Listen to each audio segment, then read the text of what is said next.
So with activewear, anyway, people have apprehensions, right? You want to touch the fabric, feel the fabric and all of And that. fitting is again Exactly. one big Fitting is dicey the thing. toughest thing. So I think doing pop-ups is a fun way and that will work out. So if you have too many sales also, like I'm just generally talking about brands, if you have too many sales, like say 30% off, 20% off, whatever it is, of course you'll get the numbers, but people also will think, oh, their stuff is not selling out at all, which is why they always have a sale. Hello and welcome, guys. Welcome to our podcast. Today we have a very dear friend of mine, Harshita, with us, who's a grown-up individual now. Back when I knew her, she was a school-going kid. She's founded a brand of her own that deals with women's activewear. It's called mileactive. So thank you so much for being on the podcast with us. For having me. And please, a few things about yourself and how the brand came into existence. It's a little bit of a long story though, but I actually studied law, so I went to law school, and but I always knew I wanted to do something on my own. I didn't know what exactly, so I just went into law school and I was like, I'll finish my degree, then I'll see. And I hated law school. I hated it so much.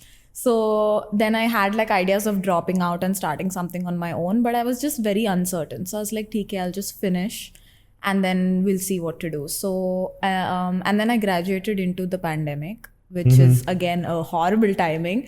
So I didn't know what I was going to do with my life. It was like that phase that everybody was in, and I was like, okay, I'm not going to work at a law firm, that I was sure of, so let me start something on my own. And I explored other ideas. I tried to do something in jewelry, I think, and like I was just like all over the place.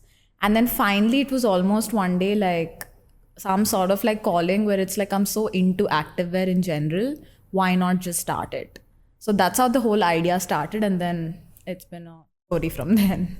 I remember you telling me about something about this in the year 2019 was when you sent me the 2020 pandemic. 2020. I sent out a survey, and after the survey I did nothing about it. You just I was too stuck that scared. idea there. Yeah, I think I sent 2-3 surveys. Same survey I sent like multiple times also, because I was like, yeah, I'll do it. But I was so scared because I had no experience. So I just like did law school, and then how do I start something on my own? Zero experience. I was really scared. I think from when I sent the first survey to when we launched, it's been 2 years. So you said there was a calling that you felt for activewear, right? But why just women activewear in particular? Because honestly, the whole idea, it stemmed from a personal problem. I never found good quality activewear here. So every time I traveled, I would bring literally in bulk. It made no sense. It wasn't accessible, expensive, like all those things. So I was like, if something exists in other countries, why don't we have it? And obviously then I thought of like the big brands, Nike, Adidas, all these really big, amazing brands. And I realized that every time since I was a kid, like school going kid, up until when I started working out and buying activewear and all of that, I would be very intimidated to walk into a Nike, because there would be a tiny section, there still is, like a tiny section for women with old stock, and the rest of the store is just for men. So I was just like, why don't we have as much as men have? And also because it started from a personal problem of me not finding activewear, I was like, I'll focus on women. And I mean, never say never, I guess, but like I want to focus on women and just make it more accessible for women. So with, like you said, there's Nike, Adidas, and many other international brands. Where do you feel your brand stands? Not in terms of how it is priced or how accessible it is, but with sense to what the brand stands for. I think the most important, like you said, keeping the price aside, all of that, just the fact that we want to make it a very friendly and approachable brand, especially for women, as it is like, there's different, how do I put it? Like, it's tough for women to be like, okay, I'm going to go work out now. Like, there's a lot of misinformation, preconceived notions. Like, as it is, it's like something that's catching up. So with all those apprehensions already, if there's an activewear brand, it should give out a very friendly and approachable vibe. Like Nike and all these brands, at a point, at least in India, gave off a very masculine, intimidating vibe, and a very like, if you go hard and lift heavy in the gym, buy our activewear. There was no simple like communication, like you can wear activewear just to like do yoga, go on a walk, like all these other things. It just seemed very like not approachable. Like that's what we're trying to do with Mile, where we're like, whatever you try, whatever you choose, whether you're running, walking, any sort of activity that you're comfortable doing, we're here giving you the activewear that you need. So the messaging is what is really important. That shows, I think you're also trying to build a community. Yeah, So for where did that idea stem from? To build a community. Yes. I mean, a lot of brands keep coming up, and I feel like at the same time, like, really good brands, but there's never a person behind the brand. Like, it's just like, it almost feels like this whole idea of like a big company or something, but there's no like approachable face behind the brand and all of that. Like, it has to just give a friendly vibe, and a community. Like forming a community, I think, is the most important. Obviously, if your product and all of that is right, you'll be able to build a community more easily because people anyway like the product. But by building a community, it's like a loyal base where they will recommend to someone, and that's a more like natural and organic way of marketing than just like screaming out loud that we're the best, And honestly, it's been really nice because I talk to so many people that have bought Mile. I personally talk to them. A lot of them have like my personal WhatsApp number, and I will text them because I love hearing from them. And they in turn, like obviously they give me feedback, they tell me what they like and don't like. Apart from that, if there's like a pop-up that's happening and they know about it, they will send it to me and be like, I think Mile should be there. Things like that. It's like they open opportunities and windows, like for us, which I love. So like all of that, community plays a very, very big part. So with the whole journey of not just building the product and the brand and then this community, if you had to go back and change something of, maybe some decisions you made or some kind of process or system that you set up or anything, what would you want to change? I spent a lot of time and money doing God knows what. Because I had no experience. So like I was very directionless, and I was just like, I'll give myself 6 months to experiment. And if I don't launch in 6 months, I'm going to not do it. Okay. It ended up taking a year. I went with it. But just in terms of, finding the right manufacturer and all of that, I was trying to be very careful. And there were times where people were like, no, just launch. Like, nobody launches with a perfect product, just launch. But I was like, no, I'll take my time and do it. Now I'm glad I did. But at that point, I was just so restless. So, small things like that. And I made so many mistakes. So many. Like, I did a lot of like jugadu stuff at the end of it. So, I don't think your elder sister, who's a good friend again, she has no experience when it comes to business or building a brand or whatsoever. She's a doctor, so it's completely different. So, and then your mom and grandmom, they have some idea about doing business, but not exactly building a brand as such, or, with how the back end stuff works and everything. So, was there any kind of help or mentorship or something of that sort? I don't want to sound like I'm not grateful, but the honest answer is no. I didn't have that mentorship, and that's like I had the support, like 100% support, but not direct mentorship, because what I'm doing now is something that nobody in my close family and friend circle has done. All the businesses that are like, running in my family and friend circle is completely different. Like e-commerce and having a website and all of that. Like I didn't have anyone to directly talk to about it also. So that way, no. And honestly, I feel like 90% of the stuff that's there on the Mile page right now or anything, I learned off of YouTube. Like I learned off of like Instagram Reels and YouTube. I'm not kidding. Like the website, for example, I didn't want to spend money on the website because I was like, let me save my budget, because like I was putting money from my pocket. And everyone's like, website is really important. And I was hearing from people that's one of the most expensive things and all of that. So I was just like, no. But at the same time, it's the first impression, so it has to be great. So the website right now that you see also, I literally learned off of YouTube and made on my own. The whole thing I made on my own. And so like now when people are like, oh, you have a great website, like, can you tell me who made it? Like, we want to hit them up. I'm like, I did it. Hit me up. I'll do it for you. So yeah. Okay. All of this is done. Let's not take numbers. I have a few interesting questions for you. was scary. No, so with regards to Mile, what's the kind of investment can one look at with regards to establishing a brand like Mile? I mean, You don't have to again, take a number, yeah. but you can tell, let's just say 100 rupee investment. From that 100 rupee, this much goes into this, that much goes into that. Okay, yeah.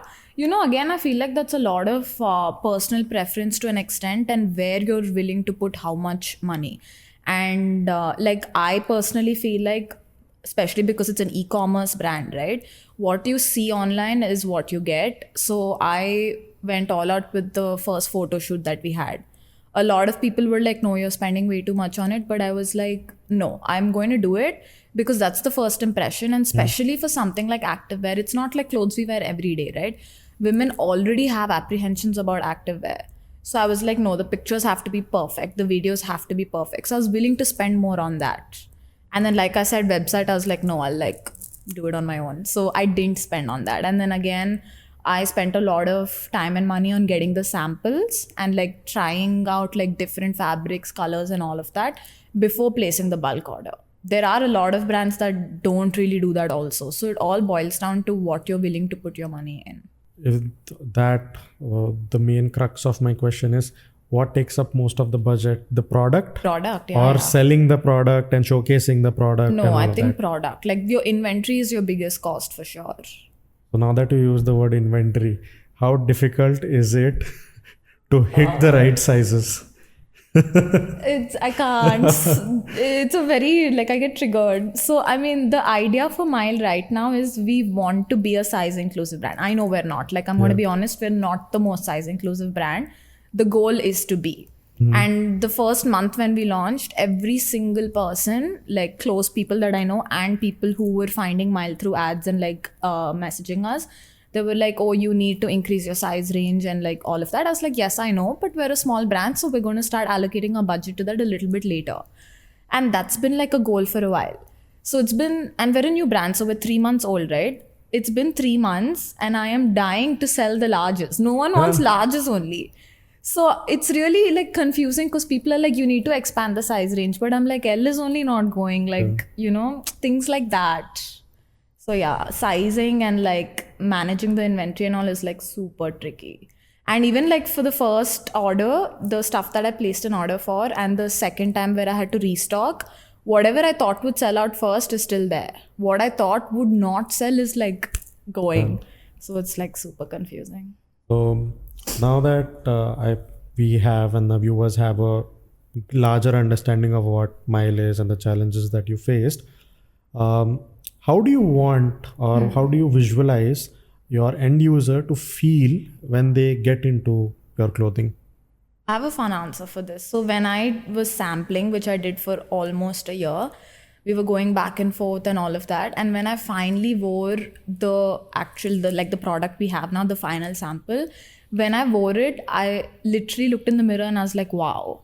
So I kind of want whoever buys it to feel the same. The feeling that I felt when I first tried on the final sample, I want people to feel the same. And I want people to be surprised.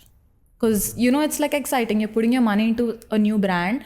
You want to get it and be like, oh, wow, actually, this is so nice. And I mean, that's like the first feeling. But like, as you wear it and you go about your day, you work out and all of that, like the end goal is they just have to feel very confident and very comfortable in what they wear. Like when you're working out, the last thing you want in your mind is, oh, I have to pull my pants up or like adjust my clothing. We're trying to just like move all that away. So obviously comfort, and I feel like that results in confidence.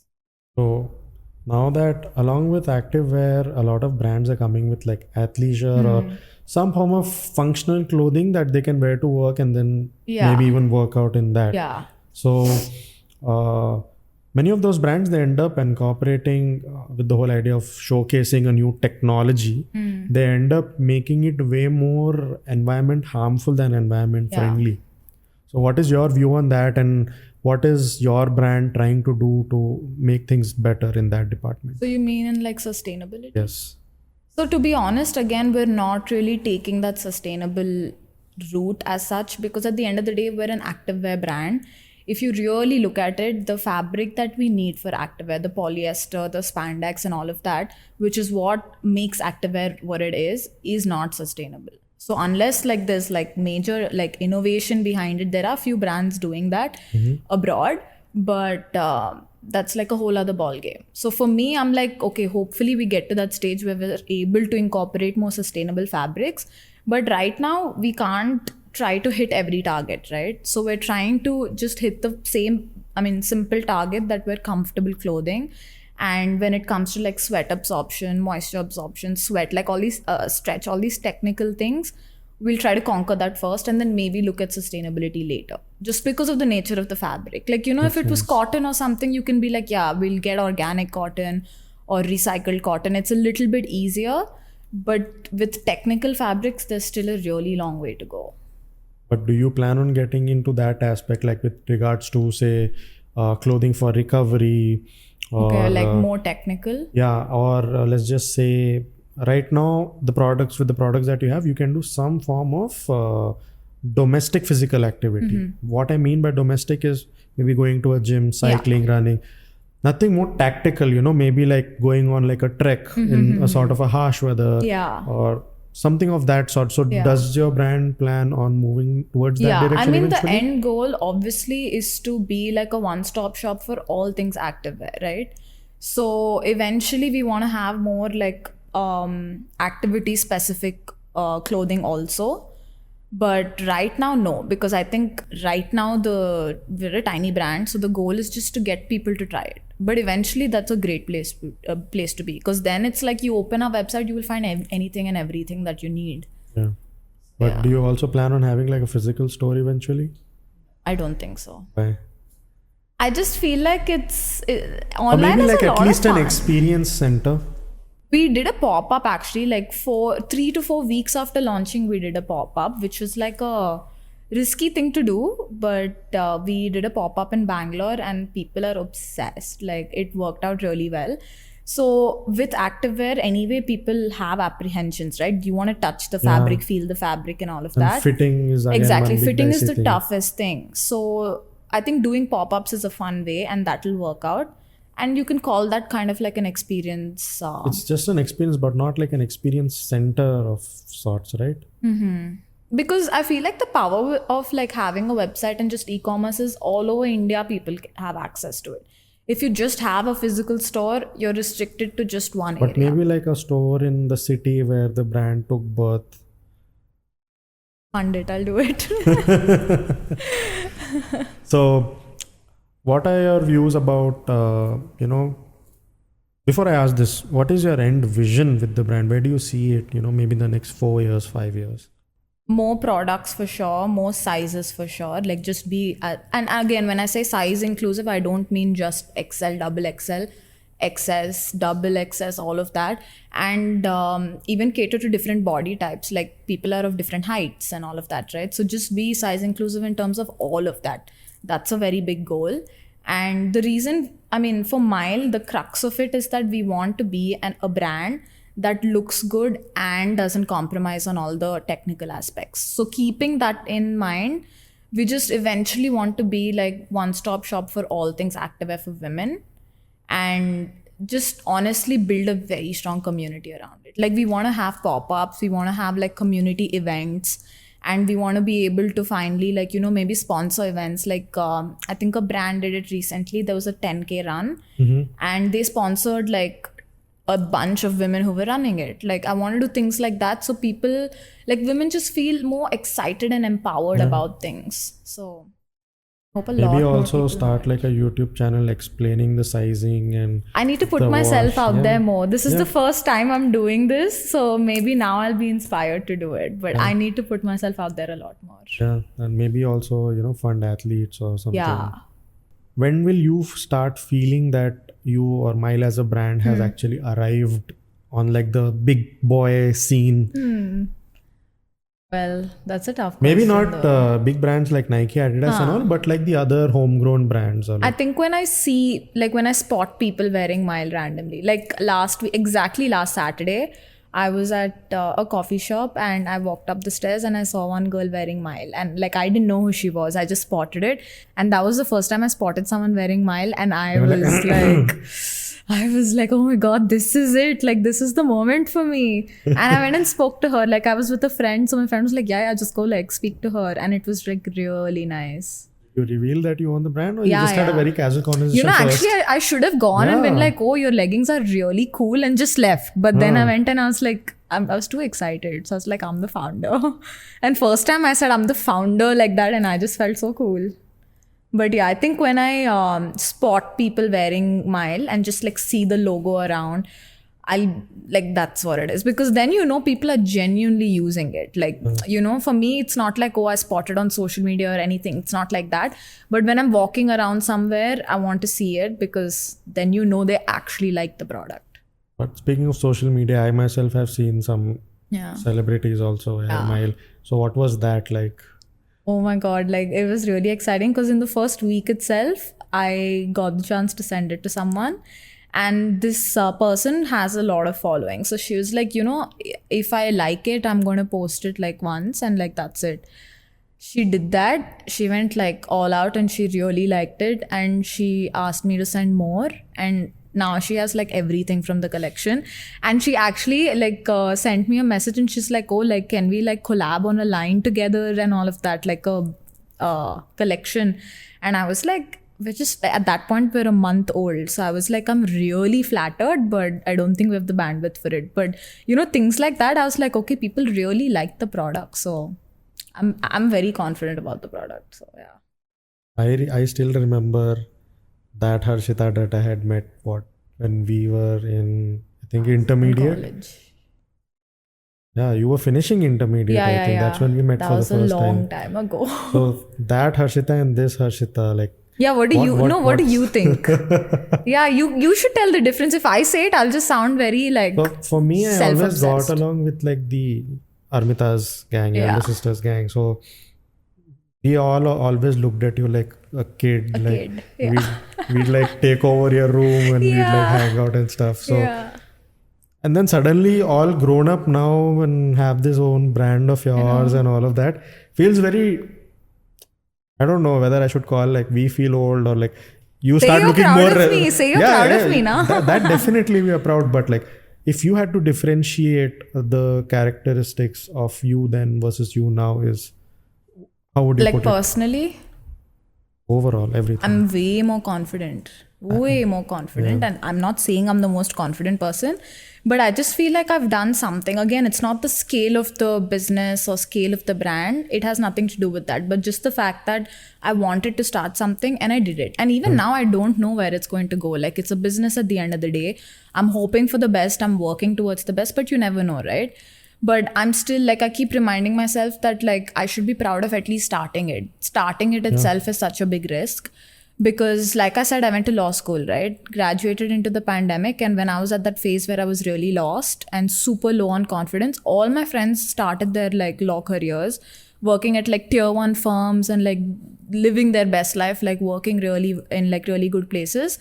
And obviously I was just like so demotivated. I was like, okay, I'm like going nowhere in life. So the fact that from there, at least I started something on my own, I learned so much along the way. I'm definitely more confident. So what advice would you give to other young people who I'm giving advice. I'm at that stage. Advice or tips or whatever you want to call it to younger kids who are probably in the position that you were in after getting out of college. And I personally feel every young person that I see, they have all these ideas and all of that, but they're super scared to take that step. It is scary. Yeah. But I mean, it's also, I listen to a lot of podcasts in general. I listen to like one a day. I'm obsessed. How many have I done so far? A lot. I watched a lot. I'm going to be honest. I didn't watch all, but I watched a lot. Okay. So yeah, I'm like fully into podcasts and all of that. I listen to more podcasts than music. So that's a lot. And everyone's just like, oh, you should just start. You should just start. And when I heard people say that, because I listened to like a lot of business podcasts and all, and I was just like, okay, it's so easy for someone to say just start. So I never understood it then. But after starting, I was like, okay, now I know why people say that. Because only if you start, you will know if that's the thing for you or not. If you're just like, I want to do it and not do it, then you're never going to do it. And I also feel like, yeah, like whether it's successful or not, again, that's very subjective. At least you learn along the way, and maybe you'll come across different opportunities that you wouldn't have otherwise. Yes. So, yeah, honestly, like just You start. took that leap, started Mile. 6 months later, a year later, you never know what other thing Exactly. you might start. Yeah. And it helps you meet a lot of Yeah. different people now. I've genuinely made so many friends also, and friends that I haven't met because they're like all over the like country right now. People who are like I talk to for like collabs or like, you know, just customers who are like really happy and we get along. We keep texting back and forth. Like you're making so many friends along the way. You're learning so much from other people. So yeah, just like start. And I mean, it is scary. Not gonna lie, it is scary. And what's the worst thing that could happen? Exactly. Yeah. And like I have this thing that I keep telling myself, like no risk, no story. I want to get a tattoo of that actually. Like if you don't take a risk, like there's going to be no fun story that comes out of it. And just even more than that, what I used to keep telling myself when I was about to take a big step is if we are, you know, our generation is very lucky that we have free food and free shelter. If everything goes down, we can still live a comfortable lifestyle. So I didn't say that to myself to get too comfortable, but like gaya to gaya, kya isse bura kya ho sakta hai? Yeah. And all of us, like, you know, if like we have to obviously grateful for everything we have, but if we have that, you know, that support, might as well take care. I mean, Exactly. make good use of it, right? So that's one thing. And yeah, it is very tough, but like just do it, like take the risk. And yeah, like it could go either way, you never know. And also one more thing is, you know, like I mean it's human tendency, right? Like you look at someone who's like killing it in life and you'd be like, oh, I wish I was like that. You do realize they also started from like nothing. So yeah, you could be that person one day, but you have to start to get there now. Or better. Oh yeah. So what I wanted to ask next is, with this brand, do you also want to start like, for example, there's this coffee shop Katha that has opened. Yeah. So they've brought like the whole essence of a homely coffee shop with like music and stuff, right? So do Yeah. you also want to incorporate something different with the brand? Like I've seen you've done like the pop-ups and the yoga collabs and Yeah. stuff like that. Yeah. So something different maybe. Different, but again, you know, the thing with activewear for women right now is you can't experiment way too much in the beginning because it's already such a niche market. It's so new in India. It's not like abroad where, like, you know, it's been there for a while, so you can really experiment and do something out of the box. Here it's so new, it's better to stick to the basics because that itself is lacking in many ways. So maybe like, yeah, experiment and all of that. There's always time for it. There's always a right time for it. But right now, I think like sticking to the basics, which is also like our first collection is a reflection of that, because I feel like basics were only missing. Like so many brands are coming up, they're doing amazing things. But in that whole clutter, basics are just like gone. And like, what will you do without those basics? Exactly. So tell me about the whole design process, because a lot of people think legging ही तो है, इसमें अलग क्या ही रहेगा. If I show you pictures of the samples that I tried, it's traumatic. No, so tell me the whole process. You design it, or do you have like a design team? How does the color selection happen? What time of the year, what colors do you drop, and what kind of energy every color gives? There's a story behind it, I'm Yeah, pretty for sure. sure. So again, I don't have a design background, so I worked with freelance designers in the beginning because they know the technical aspects, and even the manufacturing team, they have like an in-house designer and all of that. So we can work with them, and that part was taken care of. For me, like I have the non-negotiables, and I'm like, this should be there for sure. And then obviously it's a very collaborative process. But yeah, most of it I kind of leave it to the experts because I'm not a designer. And again, in terms of colors, because we're just like one collection in, right? So we thought we'll do 2 dark colors and 2 light colors. And in the dark, we thought, okay, black to basic, everyone wants black, right? So we did black and like navy blue and two really fun, like lighter colors. And then I realized no one cares about black. And I was like, huh? I was so shocked. So we're at that very like experimental stage. And the color that we thought would go really quick is not. And the color that we didn't expect is going like really fast. So I think we have to learn from that. And that's why we did the 2 dark colors, 2 light colors initially, because it helps us understand what people want and don't want, which is why we also take our feedback very seriously.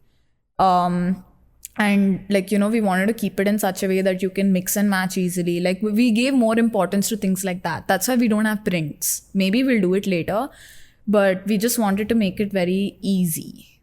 So yeah, there wasn't too much of like research behind the colors, to be honest. It was a very experimental thing. And I just like picked the colors I like. And also, a lot of these big brands, they can afford free returns and exchange and all of that. Since now you are also onto the business end of things, how viable and how healthy is it for a business? One, to offer, and two, to sustain. Sensitive topic. I feel like there's some karma around it, because earlier, like with Zara, for example, you could buy everything, like, you know, same thing in 2-3 sizes and all, and just free may return it. Yeah.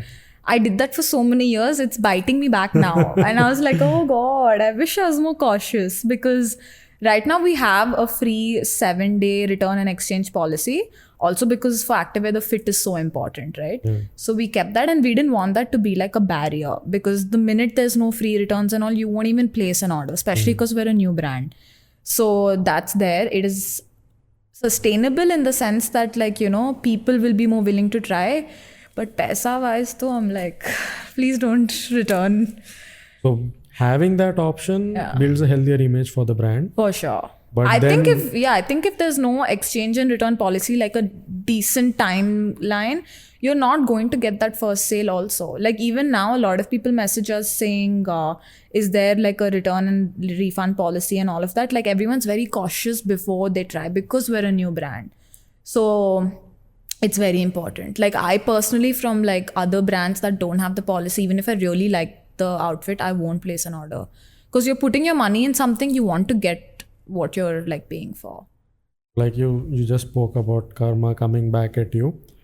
How different has your perspective become now about shopping in general, of how you view a business? Like for example, if you were to pass by let's just say a Nike store, the way you'd look at it, the way you'd absorb the experience after going, how much has it changed now?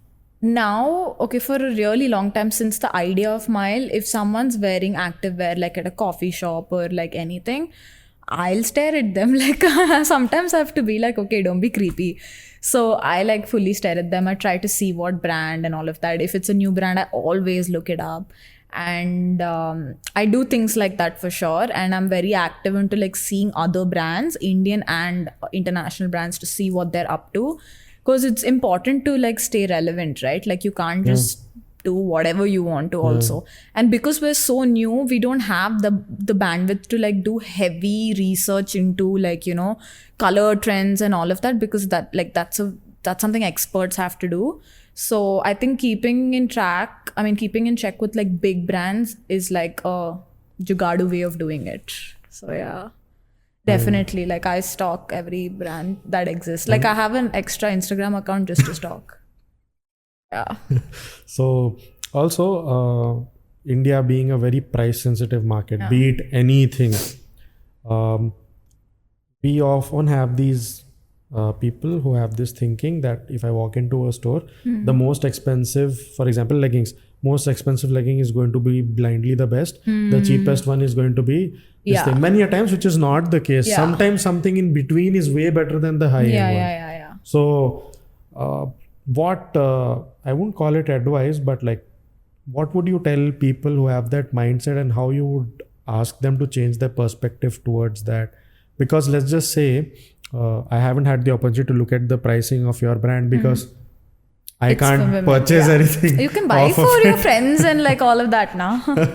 So I'm pretty sure when people are saying such good things about the brand, I'm pretty sure if some other international brand would have come up with same product, they would have maybe priced it twice or three times of what you have priced Yeah. it, right? So what would you tell these consumers to, actually look for, and how to price justify it to themselves? I mean, activewear in general is a little more expensive than like your everyday clothing, just because it's a technical garment. So when a lot of people are like, oh, why is it priced the way it is? Like, you have to wear it to be able to justify it. And like, you wear activewear, you just wear the same thing so many times. Exactly. You're actually justifying the price. And at the same time, like, if you're buying just like a plain basic cotton t-shirt, like the amount that you're spending will be lesser because it's not a technical fabric. It's a way more simpler fabric. It's easier to achieve that fabric.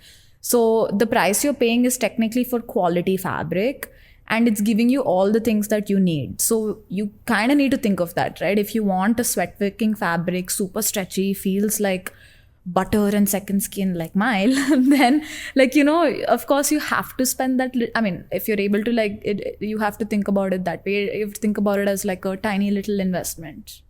Exactly. So, I was looking for the word investment. Yeah, tiny little investment. And like it's giving you a lot more, right? You put in that little bit of like extra money if you're able to, and you don't have to worry about your clothing when you're working out at all. Like that's out of your mind. So that's one interesting way to like look at it.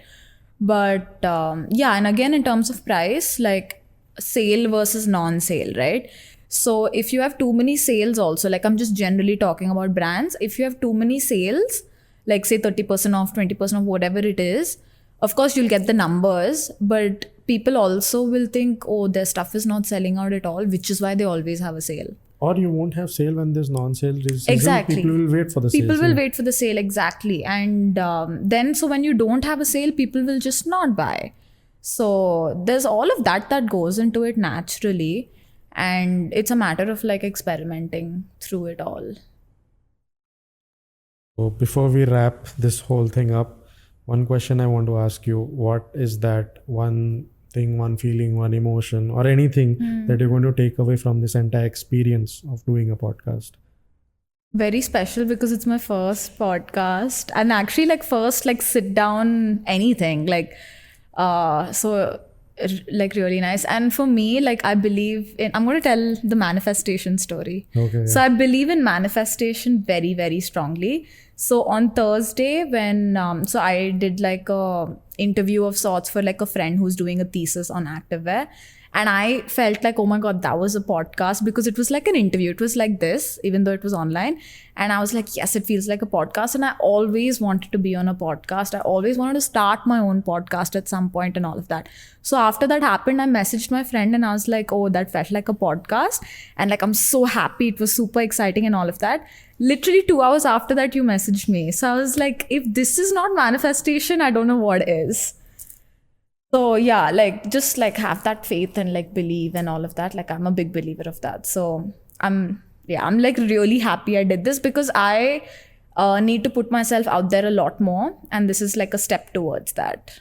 And like this could like open up other opportunities. Who knows? I know what you're hinting at. So I know you liked this video a lot and the podcast was super fun. So please subscribe to the channel. It's projectyou. Comment, share, do all of that. And you can find our activewear brand. It's mileactive on Instagram.